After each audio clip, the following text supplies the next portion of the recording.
Hello, everybody. I'm Stephanie. And I'm Georgiana. And this is Wholehearted Loving, where we teach you simple tools for self-love and compassion to grow the muscles you need to be with big feelings, triggers, and overwhelming sensations in your body. Whether you have active challenges in your life or relationships, or whether you're just here to learn to be kinder to yourself, we pull out all the little things that make life feel better, the things that give you a sense of hope and direction. So if you're too hard on yourself or on others, if you want to feel real, deep connection in your life and relationships, even if you want to reprogram your inner critic while you're sleeping, this is a great place to be. So welcome, and we hope this episode brings you just the tidbit you needed today. Enjoy the show.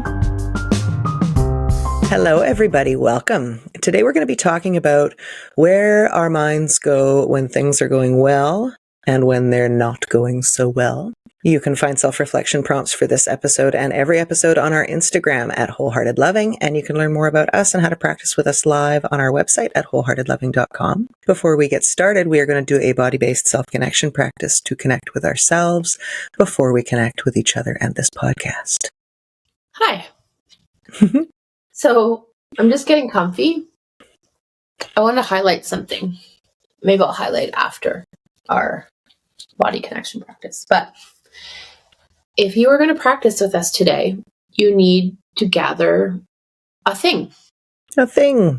You got to gather a thing, which is see if you can go find something that feels nice to hold.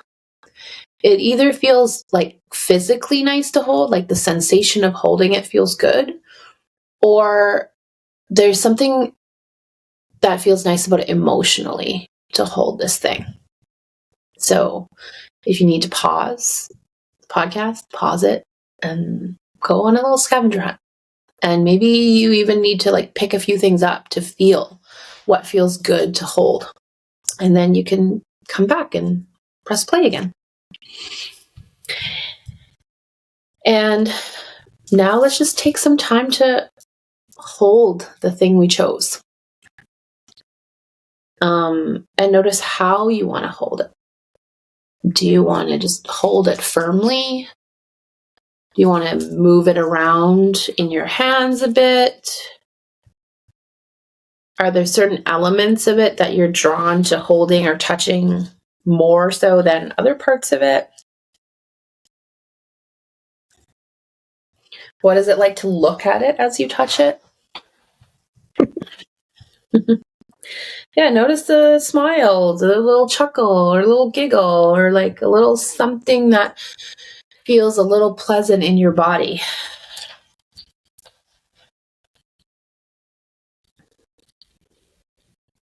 Maybe your mind gets to go somewhere nice with it.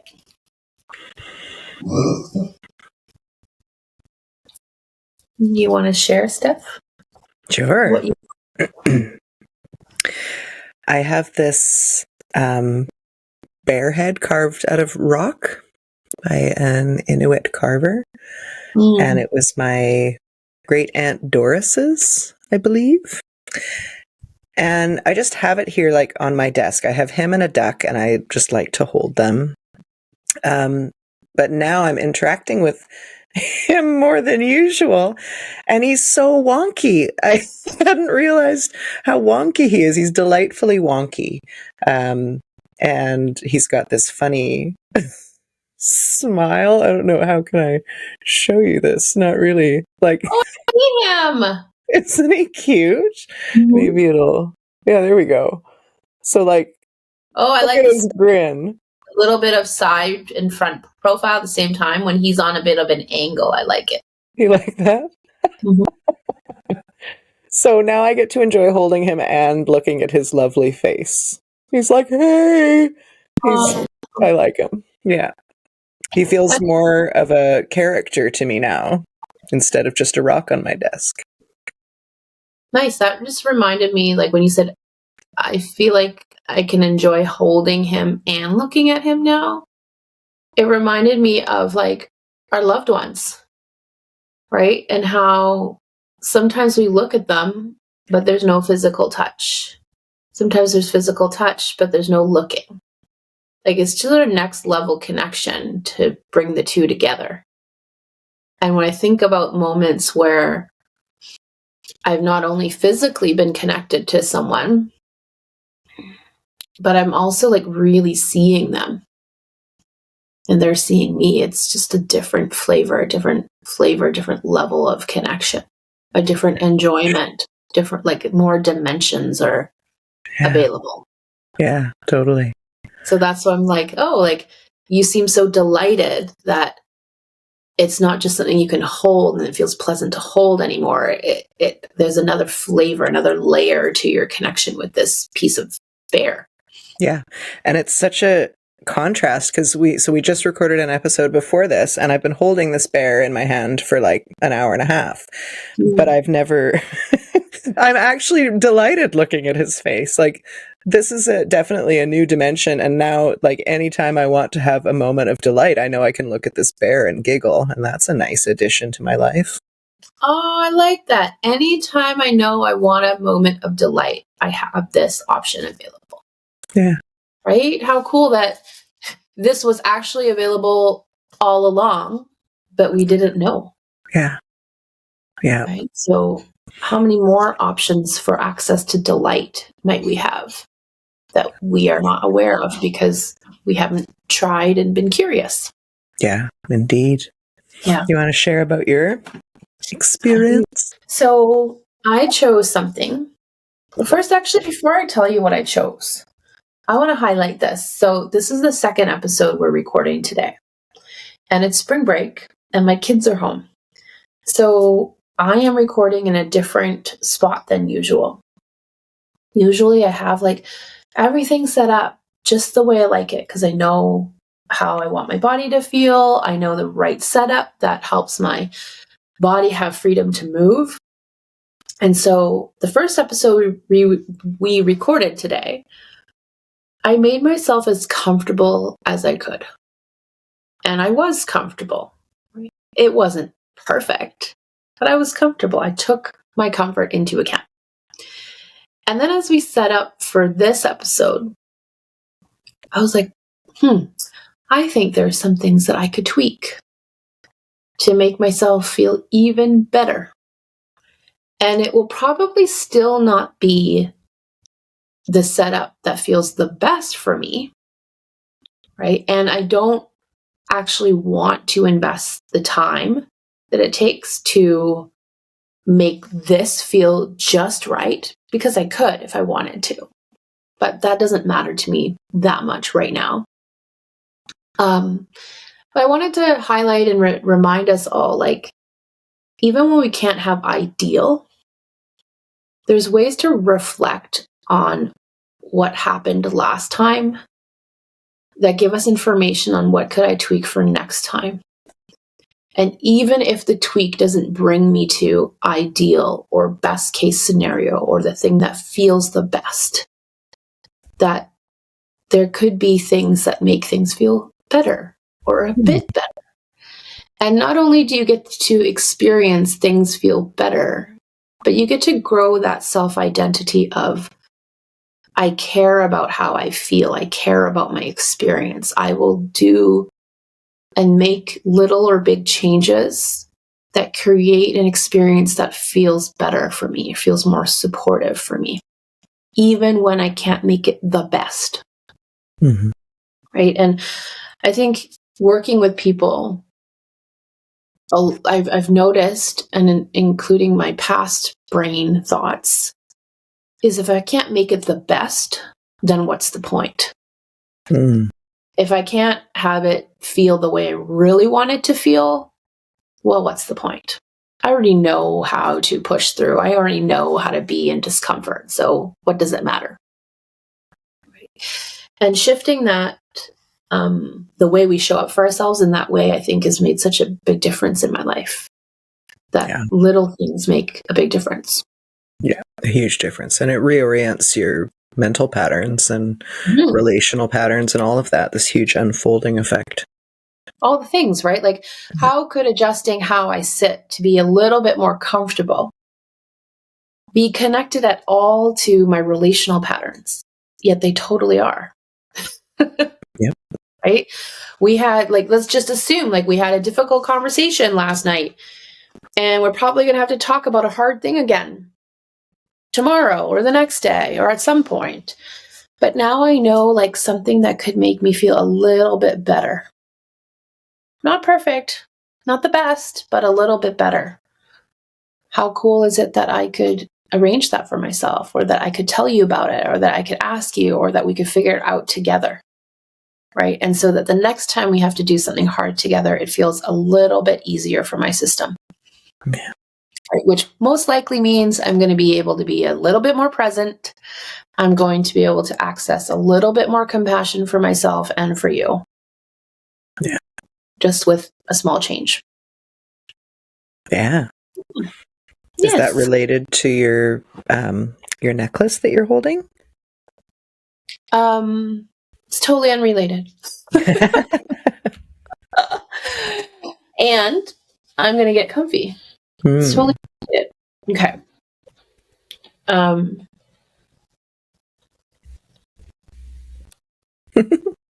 Imagine I'm holding the microphone.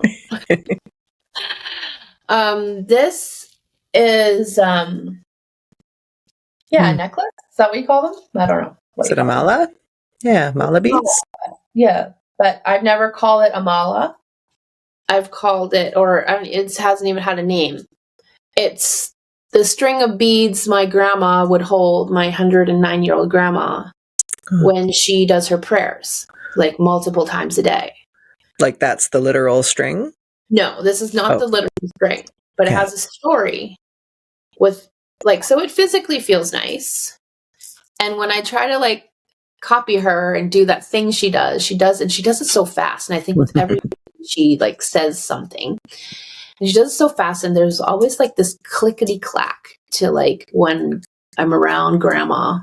And it's sort of peaceful knowing she's, like, mumbling her prayers, whatever she's saying, and there's something peaceful about it. So when I look at this string of beads, it reminds me of that. So there's like a smile that comes across my face. There's a warmth that happens inside.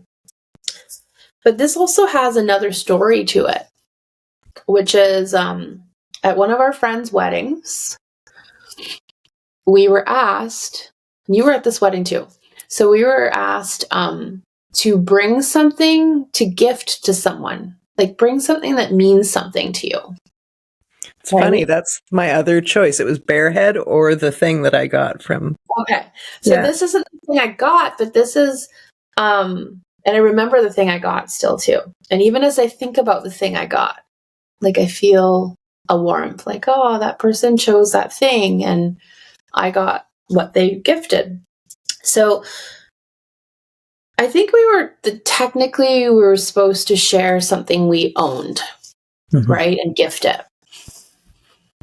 But like, for some reason, like my thought of my grandma's prayers beads, like came to me, and I didn't own a string of beads, and I don't have hers, and wouldn't give hers away.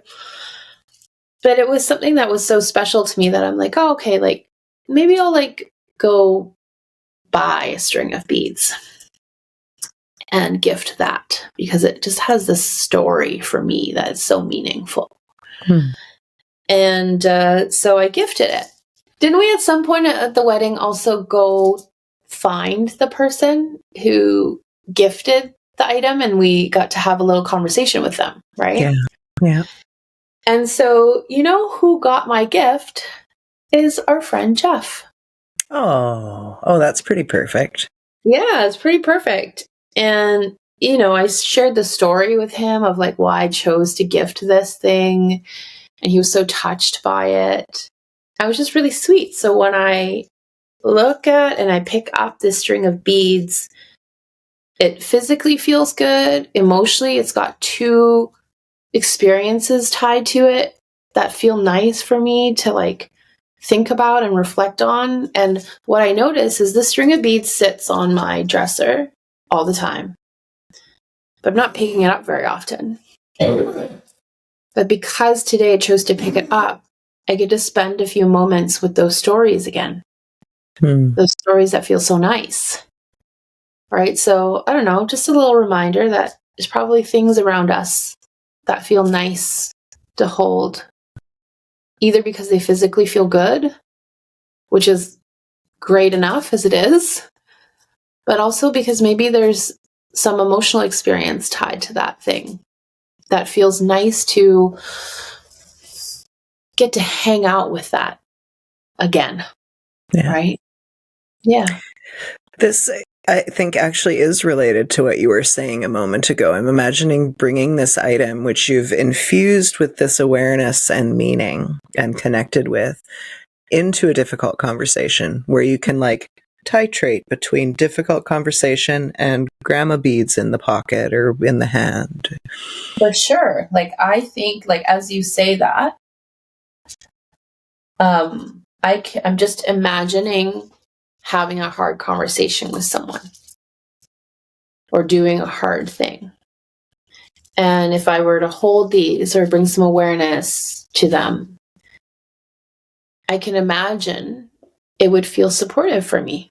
It would give me an extra thing that I could orient to, either by touching or by seeing it or by hearing the sounds of it or by remembering the story that goes with it. Yeah. So that whatever I'm doing that might stir up something that feels hard in the body or hard in the mind for me, this is the and what else that we talked about in our last episode. And what else could I orient to right now? Yeah. In addition to what's present. Yeah.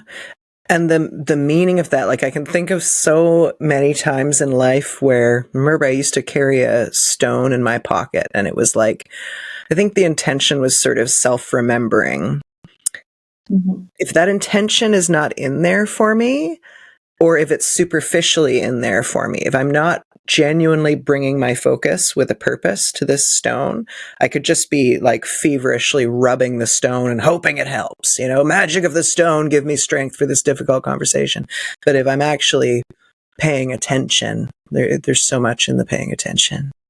Mm-hmm. And when you say paying attention, do you mean when you presence yourself, when you orient to like, what meaning does the stone have, or what meaning do I want to give it, or what purpose do I want to give holding the stone right now? Yeah. Yeah. Mm-hmm. Like that's the medicine is not so much the stone as the meaning and attention that I'm giving to the stone and how I'm using it to orient me, as you say. I think I wasn't using it in an orienting way in the past. It was more like, let this stone save my life, hopefully.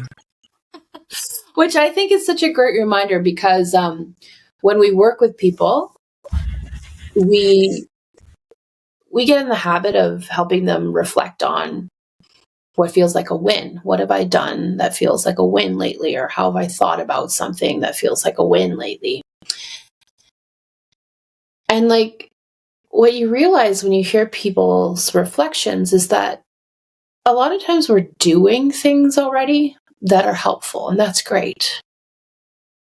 What we haven't gotten practiced in is in the moment while we're doing it, or even at the very least after you're doing it, to reflect on like, what am I doing this for? Right? So for example, I'm doing dishes every day, multiple times, sometimes to my, what's that expression? Dismay. Yes. I was wondering if that's what it was. Dismay. But if I presence while I'm doing the dishes to, like, this is helping me because I really value, like, feeling like the space is tidy and ready for me to cook again. I love cooking. It feels better in my space to have the dishes out of the sink. And if I presence to, I'm doing this to be kinder to my future self. That's going to feel so much better in a kitchen cooking where the dishes are done and not all over the place. And mind you, sometimes they are all over the place. And this is not about judging that, but I'm saying that as I'm doing the dishes, I'm present to what I'm doing it for, then doing the dishes feels totally different. It feels like, oh, this is like a way that I can be there for myself for later. And all of a sudden, how I feel in the moment doing dishes is completely different. Yes. Right? When we end calls with people and we say, hey, like, what's something that you want to practice after this call before we meet again next time or today? You have 90 to 100% confidence that you will and can actually do this thing. And they'll say, oh, I want to practice this, which is great. And then we'll add, so while you're doing that today, are you willing to just bring to your presence, while I'm practicing this is me growing my, let's just call it nervous system regulation muscle. And I'm doing this because I want to help myself have more pleasant experiences in life. Like, okay, yeah, I can think about that at that moment or right after. And all of a sudden, that small thing that they did, which could literally just be, I'm going to feel my feet on the floor one time later today. All of a sudden, they just didn't feel their feet on the floor. Yeah, that's great if you do it. But they were present to, I'm doing this to grow my nervous system regulation muscle. Yeah. I'm doing this because I want to grow my ability to feel a little bit more at ease in my life. Yeah. And then it has meaning and purpose that feels a certain way in the body. Yeah. We're imbuing things with meaning and purpose. And that's such a gift in, a modern world of anxiety and depression and purposelessness. We can give that to ourselves in these little ways that end up having this wonderful cumulative effect. Yeah. Finding the meaning and purpose, especially in doing the things that are mundane or hard, has been so important to me and such a big help. And I always come back to this. I share this with so many clients when I talk to them. I'll ask them, have you read the book Man's Search for Meaning by Viktor Frankl? And that was such a monumental book for me to read at a really, really, really hard time in my life. And like, it just stuck with me, of learning to really see the purpose and the meaning in things and give things a purpose and meaning that feels supportive and empowering, give me a sense of agency over myself and my life, right? When you're just doing things with no sense of purpose and meaning, when you're going through hard times, not connected to purpose and meaning, it feels so much harder. Yes. Mm-hmm. Yeah. Yeah. So that's a little reminder. Thank you. I appreciate that. This kind of leads into the topic, that what happens in our minds when things are going well and when they're not. This came up because the other day, as one does, I was walking in the graveyard and it was a beautiful sunny day. As one does, like Stephanie does. That's right. I often have done that. I do that so often. And it's very peaceful there. As my housemate said, you'd hope it's peaceful there. And yes, it is. But it was a beautiful sunny day, and I can't remember exactly what, but a bunch of things had just gone right. Things were going well. And I thought, the stars are aligned. Like, the universe is on point. And then I thought, hey, why don't I think in that way when things are going not well?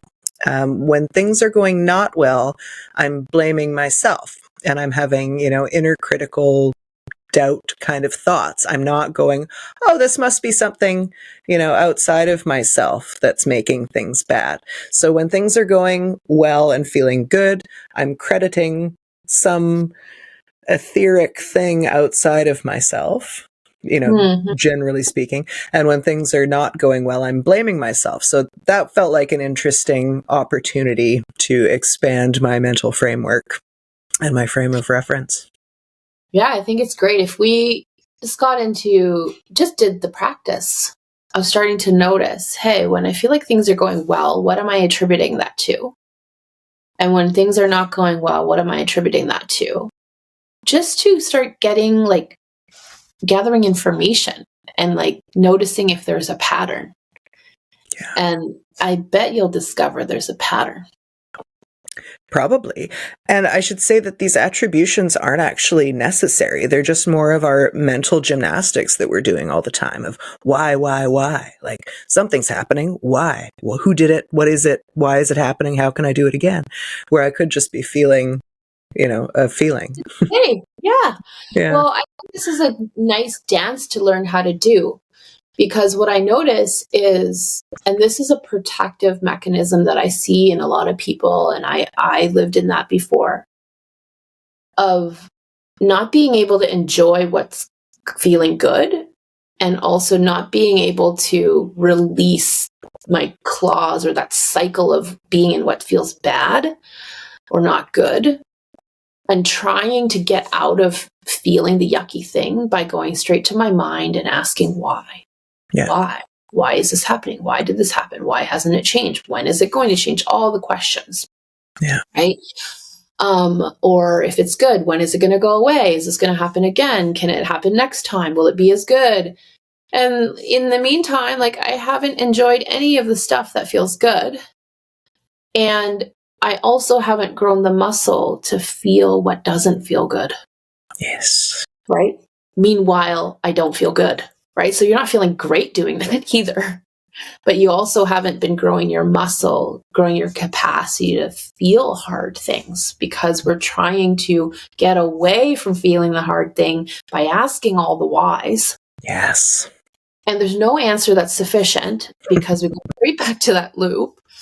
And like what about learning how to enjoy what feels good, even if it's for one breath longer? What about learning how to practice feeling what feels hard, even if it's for one breath longer? And then I want to add, because I really enjoy that you and I tend to like to look at the duality of things, right? Sometimes I think that our lives would be better if we did a little bit more self-reflection on what did contribute to this, what is within my agency and power to do a bit differently, right? And to understand the cause and effect of things. And I think that to have a good life, we want to grow the ability to do both, right? To be able to enjoy what feels good, to be able to be with what doesn't feel good, and to reflect on, I wonder why. I wonder what contributed to this. I wonder what my role in this dance is, right? I feel like life feels best for me when I know how to dance between those things, and I don't stay feeling trapped in like only looking at life through one of those lenses. Yeah. And like the sense of confusion that's innately there when we don't feel the sense of agency. Like there's agency and then there's lack of feeling agency, which is full of a whole bunch of different thoughts and feelings that are often unhelpful, unproductive, and disconnected, Mm-hmm. Mm-hmm. Yeah. Yeah. I remember doing this exercise before with people where it's sort of silly and reminds me of being a kid, where you trace your hand on a piece of paper. And did you ever make a turkey out of your hand? Yeah, okay. So not what we're doing here. That's what made me think of. And we would look at a scenario by tracing your hand on a piece of paper. And what that hand would represent are the things that are within your control, in air quotes, the things that you have an influence over, right? And we would write down, the scenario on the page. And then everything that we felt we had, or we factually have some agency over, we would write in the hand. And everything that was beyond our control, we would write outside of it. And we would just practice recognizing each one. And we practice recognizing that in every scenario in life, there are going to be some things that are within our influence more than others, some more than others, and certain things that we have no control over. And noticing, what do I tend to orient to?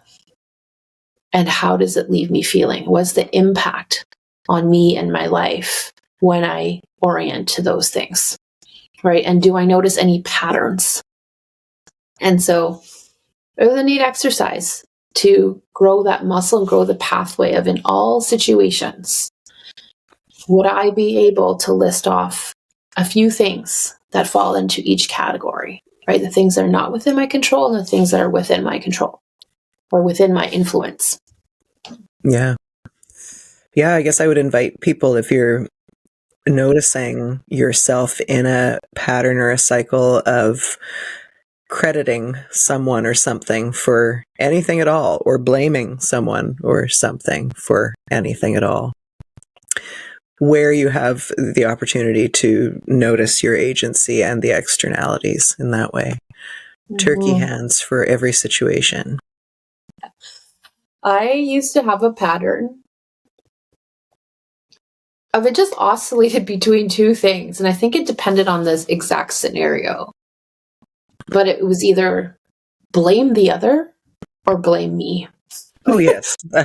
The only option. Possible options. Yeah. And depending on how much I valued or felt anxiously needing someone's approval or that connection to stay present, that would determine who I would blame, whether I would blame them or whether I blame me, right? If I really wanted our connection to stay intact, I would blame me.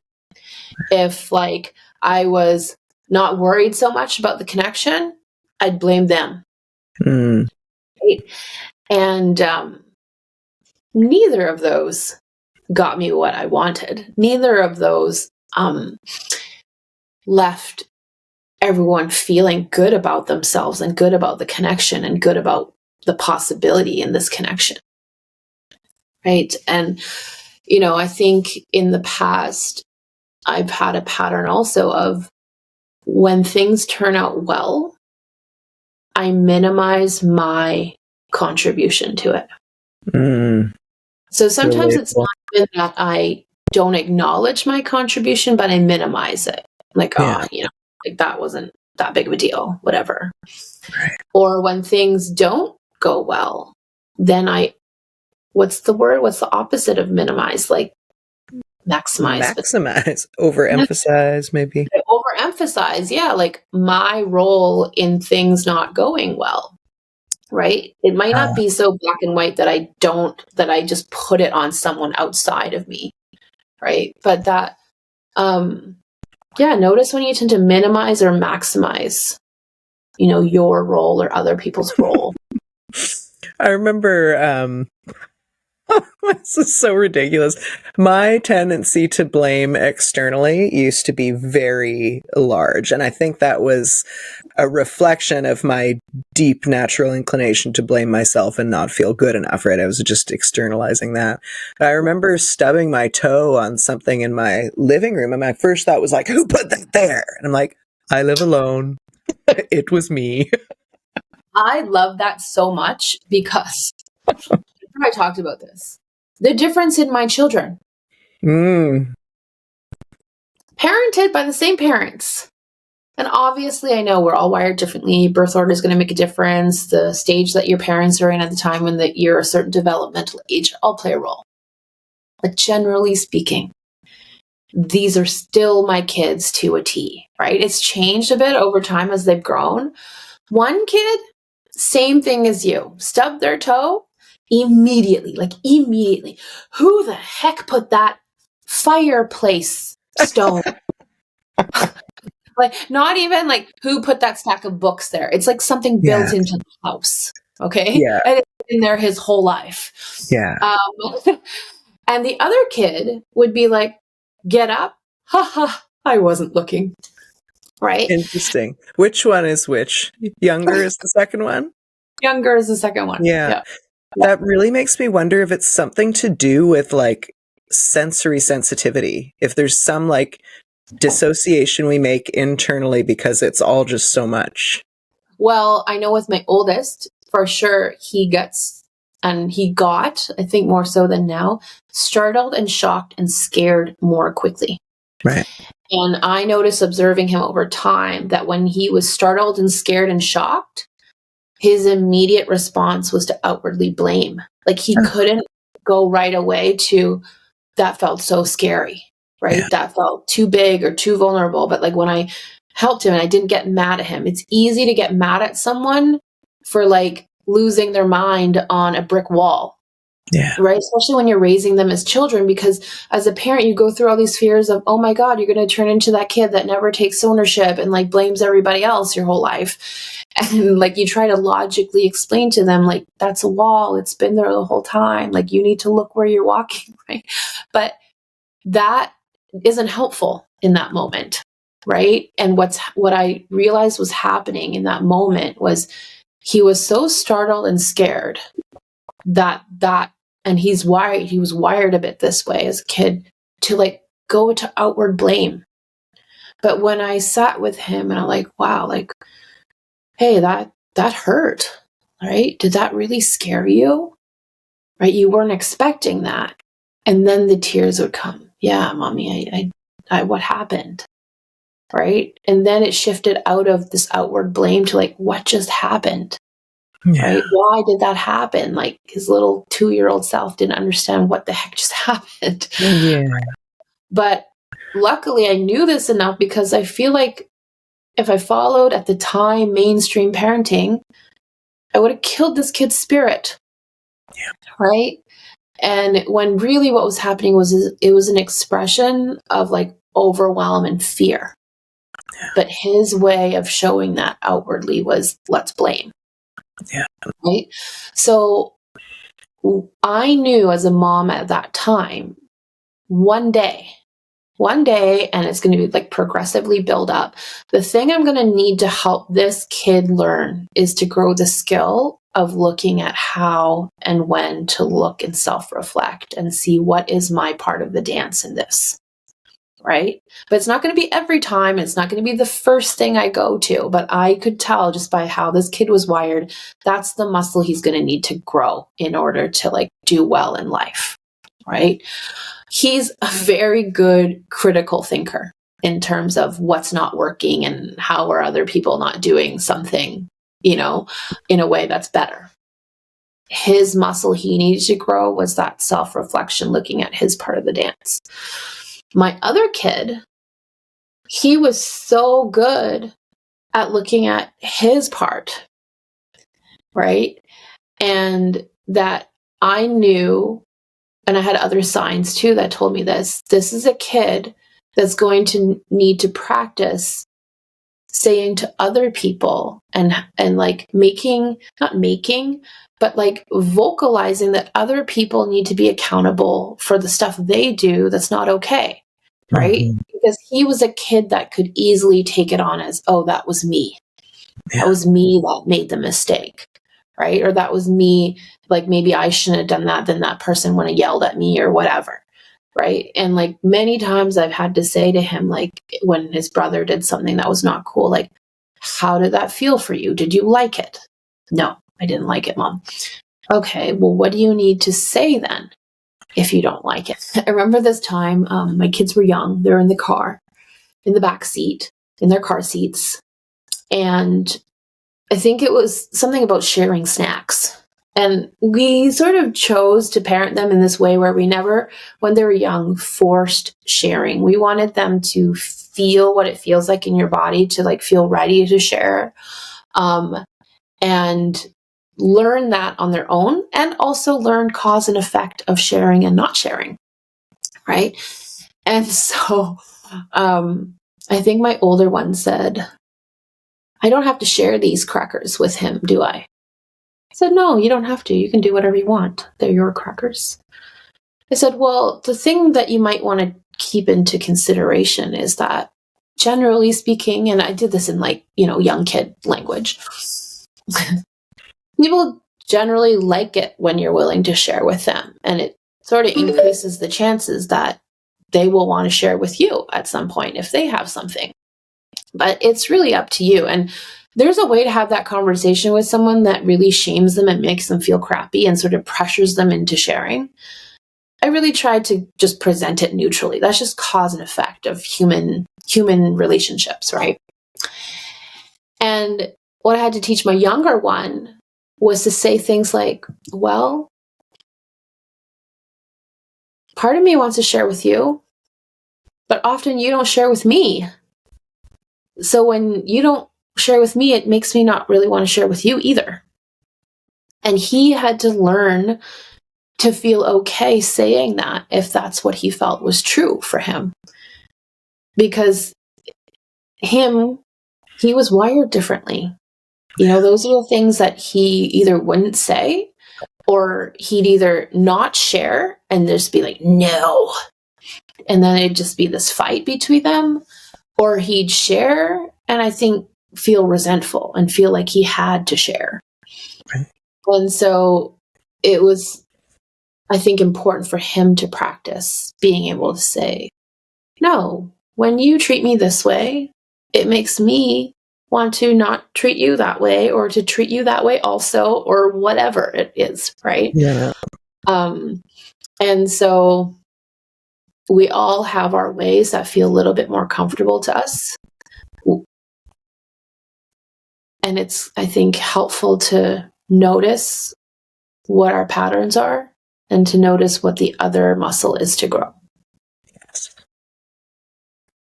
Indeed. Mm-hmm. Thanks, Gigi.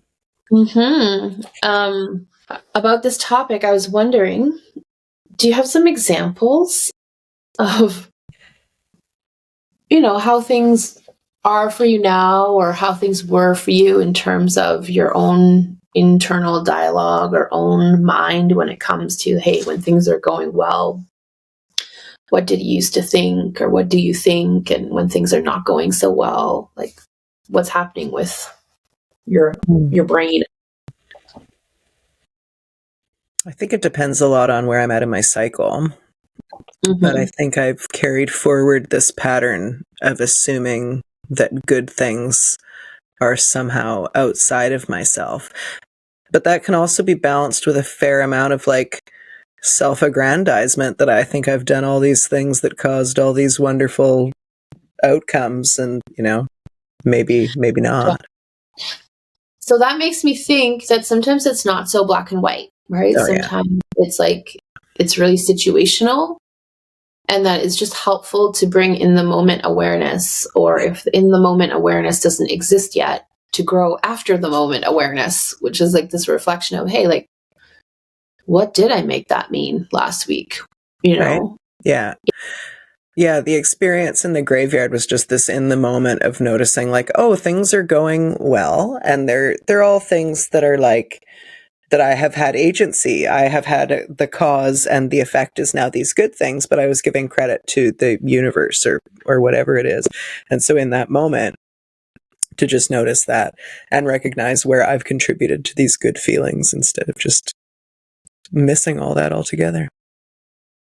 Yeah, I think that is a very good reminder of where I was contributing instead of missing it all altogether. I feel like there's so much goodness that we just throw out because we're not aware to pause with it and sit with it and acknowledge it and feel it in the body.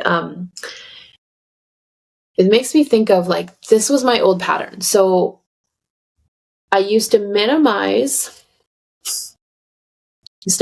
a lot of things now that I think about it. I used to minimize what I was doing that would cause something good to happen. And then, let me let you in on a secret.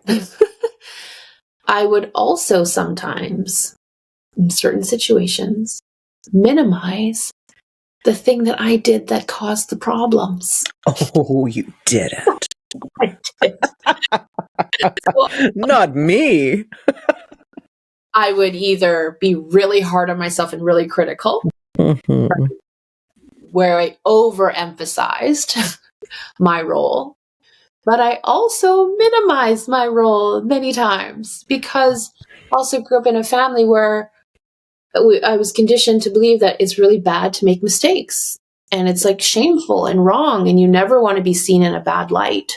So if that's what you grow up with, then you also want to minimize taking on ownership of something that didn't go well that might be related to my involvement, right? Right. Yeah.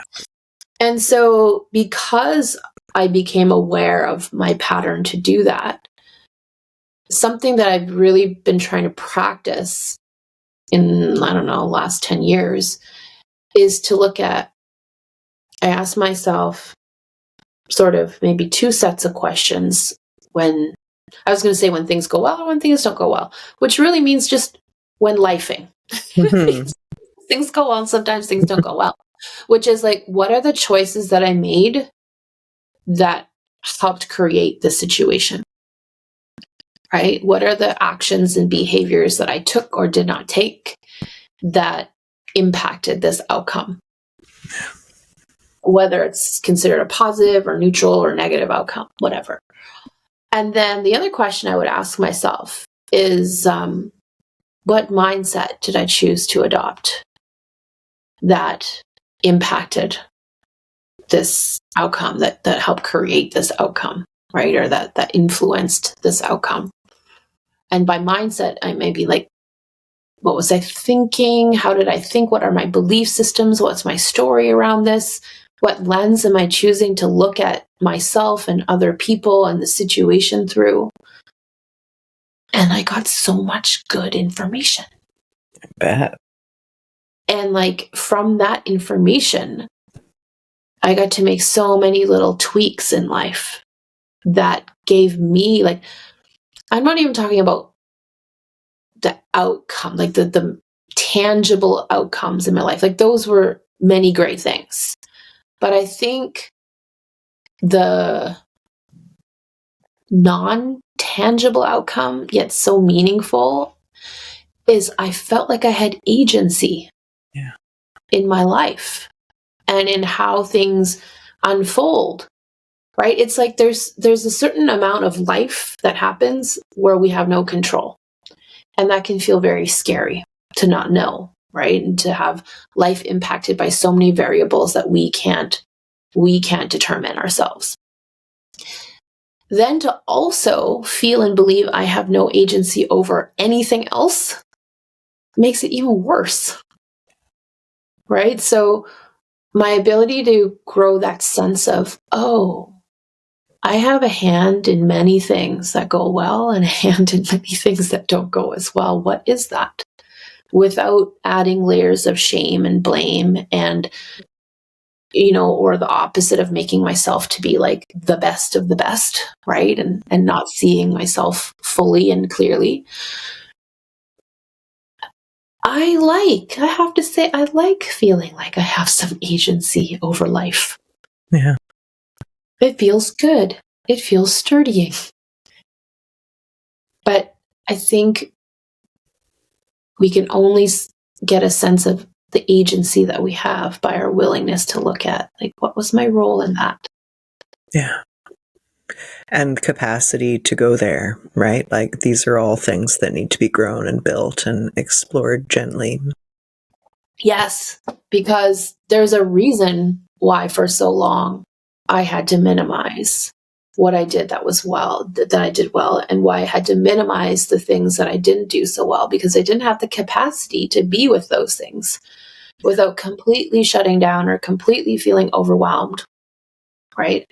Wasn't able to do the lifing while also looking at myself that clearly. So it was a slow build, but it was worth it. Made a difference. Yeah. Mm-hmm. Yeah.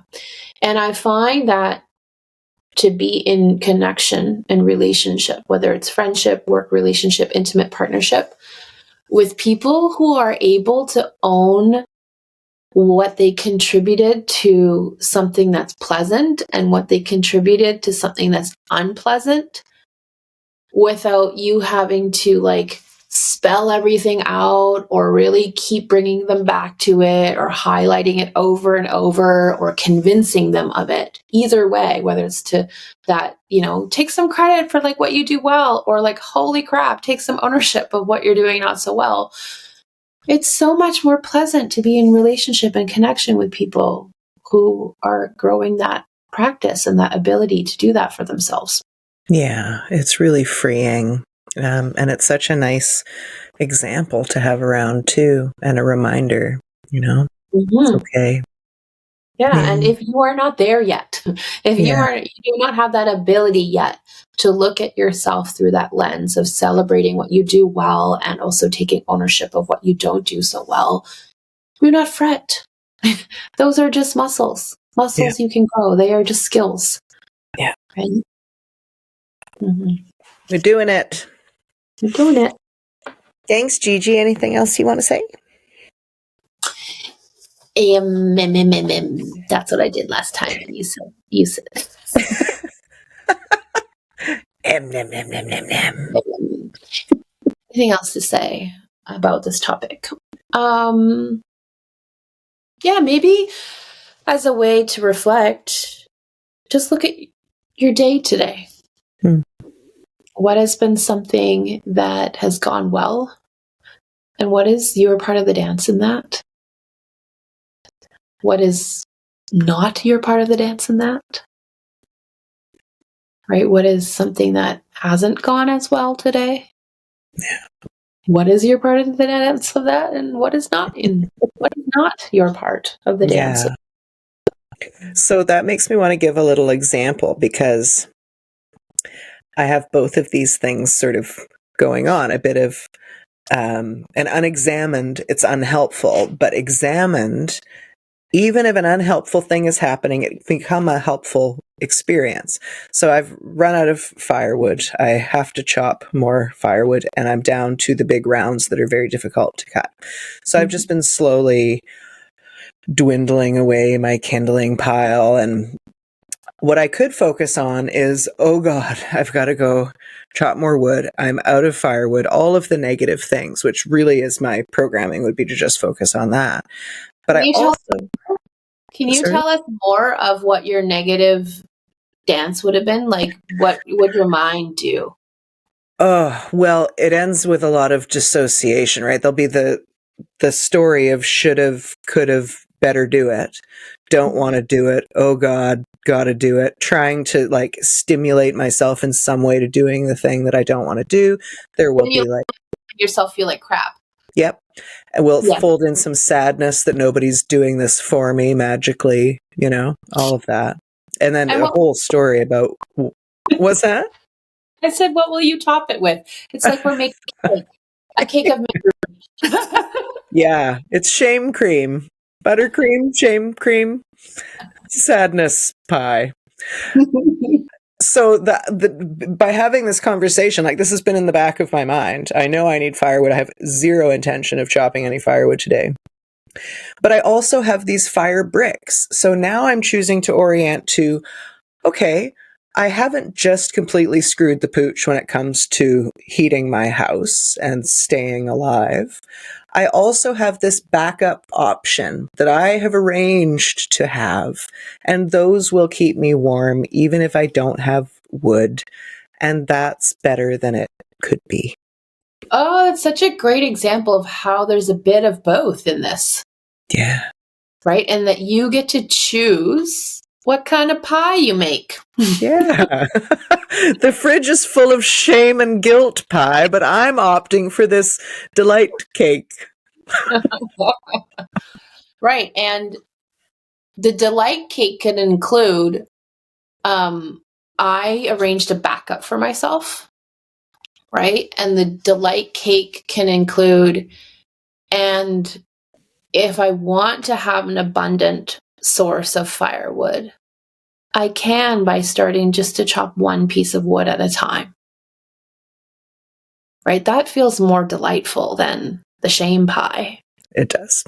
And much more helpful, right? I can go somewhere from there. I don't just need to disappear into my sofa cushions until the world ends. I like that I can go somewhere from there, which is like, even just hearing that sentence, like something opens up in my front body. Like I can go somewhere better from there versus the place where you go with shame pie. Like I just see it as like some dark spirally hole and you just land in a cave or something. Yes, that sounds right. Yes, a cold cave. Cold cave with this gross pie, and there you shall remain. You deserve it.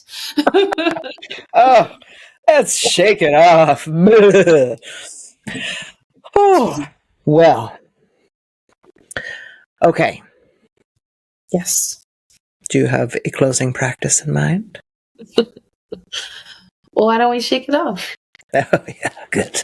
I got some more in there. And I like to sweep it off too. Yeah, good sweeping. Sweeping of the body, making and tossing things off me. Mm. Yeah. It feels really nice. I don't know how to describe what I'm doing, but what do you say? You're kind of brushing down your neck and torso and your head and your arms. But there's also this, like the sending it away. You're like collecting the energy from your body and flicking it off into the ethers. Yeah.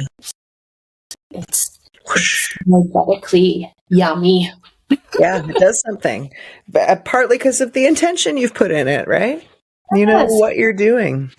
Let's toss away and clear out whatever I don't need. Yeah. It weighs on me right now. Imagine if everybody went for massage not knowing what the purpose was, like no relaxation. I'm not here to chill out and be still. I'm just like wondering why this person's touching me, feeling awkward about it. Sure. What's that? Some random stranger. Why is some random stranger touching me? Right? That's right. True. Like when you don't put context and meaning and purpose, things can feel really horrible. Yes. And also when you do put context and meaning and purpose, things can feel really good. Yeah. Right? So there's so much choice in that. There's so much choice and agency in that. Mm-hmm. Yeah. Fun. Thanks, Gigi. Okie doodles. That's okay then, and we're done for this week, eh? We are. I've just become somebody from North Dakota. Okay. No, it went with the voice. Okie doodle. I don't know. Anyway. Humpty Dumpty. Humpty Dumpty. I like it. Let's do some Humpty Dumptying. I need to fall off a wall. How do you describe fall? How do you describe this? We are... did you ever watch Seinfeld? Do you know The Wiz? I did watch Seinfeld, but I also have a very poor memory. If a body could go with movement, that's what we're doing. It's this like side to side. Oh, I don't know. I have no words for it. Y'all got to watch. Well, it reminds me of like... I love that something so simple can bring on so much laughter and silliness and change the energy. So there's a vibe. Like if I'm like trying to be Humpty Dumpty. La la. Humpty Dumpty needs to wiggle his hips and his butt. Ah. And be proud of his belly.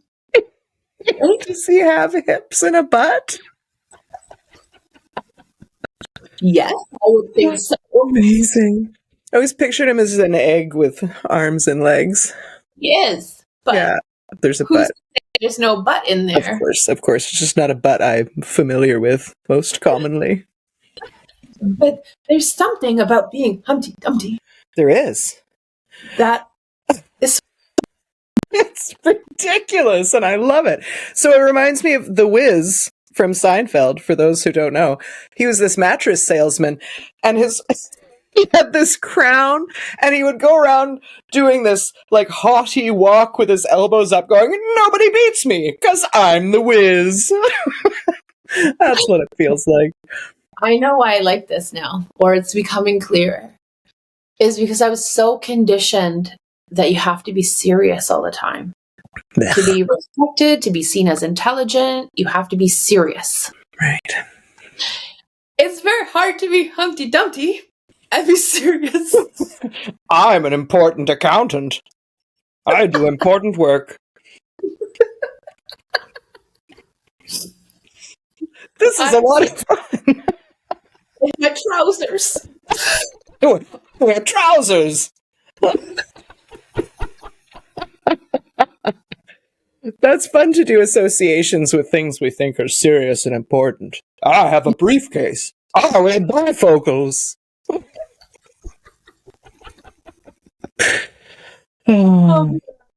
So good. Thanks, Gigi. Humpty Dumpty moment today. It's important. Yeah, however that looks. Make Humpty Dumpty yours. That, like, there would have been a time where I would have been mortified. Not just to do this, but to be around people doing it. What the heck are they doing? Oh my gosh. That I do this too? This is absolutely mortifying. You have just reminded me, I literally dumped a guy in my 20s because he did what I now see clearly was the Humpty Dumpty dance in a club. And I was like, oh, I just can't. And if you think about it, these days, I could see you Humpty Dumptying on a dance floor. 100%. Yeah, now I'm like, what was I thinking? He was a great guy. He just did this one dance for 30 seconds. I'm like, see ya. Now I'm like, that's the best dance ever. Let's do it. What a shame. Remember this wedding we talked about at the beginning of this episode? And the guys on the dance floor. Yeah. They would have Humpty Dumptied. Oh, yeah. Like with full-on pride and laughter and silliness. And I remember do you remember they all changed into funky pants? I do. I was like pants that in the past, my old self, again, would have been mortified. Mortified for me, mortified for them, mortified for everyone around of like, what the heck are you wearing and why? Why? But now, or at the time, I could already see this is self-expression and this is fun and this is not taking life seriously and this is about being comfortable and being playful and honoring the inner child and moving outside of these rigid rules of how we're all supposed to be and expected to be. And it was so joyful to be around this energy, right? To be around these men who we all have respect for and we see how they're doing wonderful things in the world and treating people well and can be serious and focused and dedicated and also be like Humpty Dumpties and funny pants. Right. Yeah.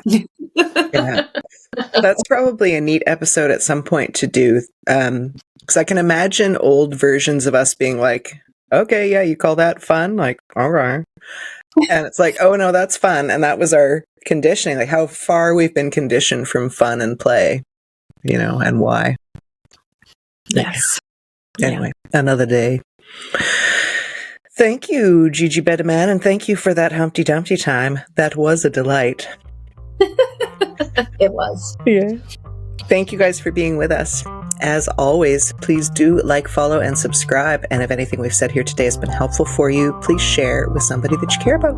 We'll see you next time. Bye.